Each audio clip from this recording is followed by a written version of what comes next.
Bonsoir les amis. Nous allons évidemment éclaircir quelque chose ce soir. Enfin, le Jean Charest que nous avons connu a décidé tout simplement de faire évidemment une enquête sur la Constitution. Foutaise, foutaise et foutaise.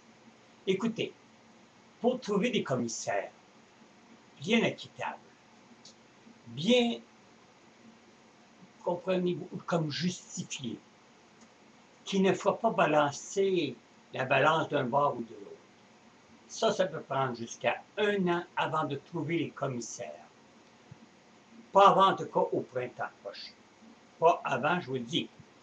Après ça, évidemment, s'ils trouvent tous ces commissaires et qui ne sont pas véreux comme dans l'enquête ou le procès ou la justification de Para, la grosse enquête qui a eu lieu avec Bellemare, qui, en réalité, ça a été une dépense de millions pour rien, parce qu'on savait déjà tout ce qui était pour se dire, évidemment, et la magouille a régné là comme jamais a régné. Je reviens donc à l'enquête de la Constitution. Vous êtes-vous imaginé, là? Écoutez, là, en première partie, ça va être mi-clos. Vous n'aurez pas le droit, vous et moi, d'entendre ce qui se dit. Parce que c'est pour protéger supposément certaines personnes qui viennent évidemment dévoiler certains conflits, des anomalies ou tout simplement des injustices ou des affaires croches en bon québécois dans la Constitution, dans l'enquête de la Constitution. Et après ça, ça va être les enquêtes publiques. Entre-temps, ça va être évidemment les élections que Jean Charest va déclencher. Alors, comme vous pouvez constater, toute cette crise d'affaires-là va être tout simplement bien orchestrée pour qu'on n'apprenne absolument rien et moins que rien. Et si vous saviez tout ce qui s'est magouillé pour pouvoir, c'est pour ça que Jean Charest étirait le temps. Comprenez-vous, là? Il y a des personnes dans le marketing et des conseillers de Jean Charest qui lui disaient « étire la sauce, étire la sauce. Vous allez en élection à telle date de telle date. Vous déclencherez les élections en plein milieu de l'enquête.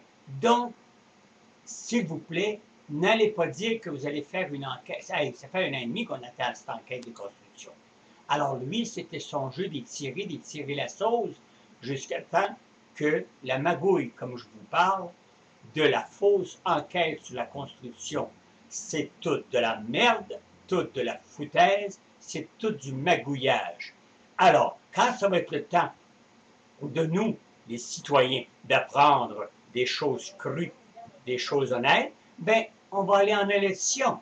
Alors, ce pauvre Anus du Québec, Jean Charest, va évidemment avoir gain de cause et va bien paraître.